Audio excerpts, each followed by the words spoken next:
In the quiet village of Nazareth, the morning sun stretched long shadows across the ancient stone floors of a humble home. The air grew heavy with anticipation.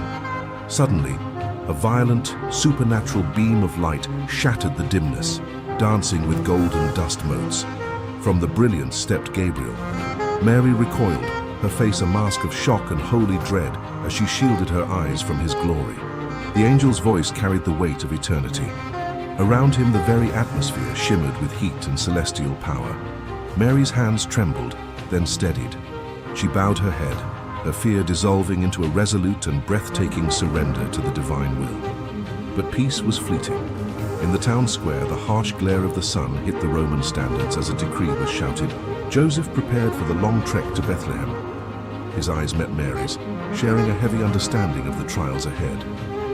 They left the familiarity of home, their silhouettes appearing small and vulnerable against the vast, unforgiving desert horizon. The journey was grueling. Through steep mountain passes, gale-force winds whipped their cloaks as they struggled against the elements. Night fell over the Judean wilderness.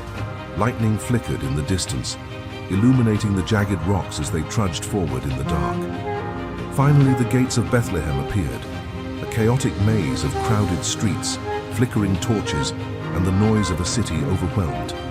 Door after door was slammed. Joseph's desperate pleas were met with cold indifference as the city turned its back on them. Rain began to fall, turning the dust to mud. A lone innkeeper pointed toward a dark, distant hillside cave.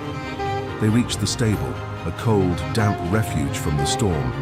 The warm breath of animals hung in the air like smoke. In that humble place, the darkness was suddenly pierced by a pulse of pure white light emanating from the stable's heart. Then it happened. An explosion of divinity in the shadows. The King of Kings was born into the world.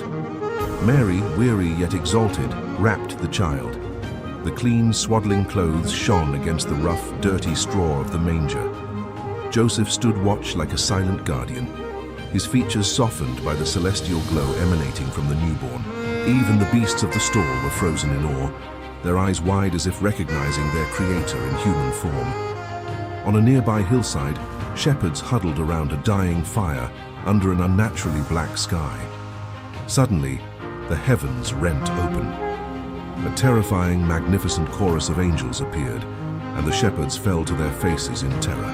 High above, the Star of Bethlehem ignited with the intensity of a sun, casting a sharp beam onto the hidden cave. Driven by ecstasy, the shepherds charged headlong through the night, following the light to find the promise they had been told. From the east, three regal figures emerged from a massive sandstorm, guided by the great star through the blinding dust. They arrived at the humble cave. In their ornate silk robes, they dismounted and prostrated themselves in the very dirt. Inside, they offered gold, frankincense, and myrrh. The gold glinted in the divine light as sweet incense filled the air. Kings and outcasts, beasts and men, all gathered in silent adoration around the manger. The small glowing cave was now a beacon of hope in a world of vast dark shadows. As the cold of night gave way to a deep red dawn, a new era began for all humanity. The child opened his eyes, calm, knowing, and full of light. The Savior has come.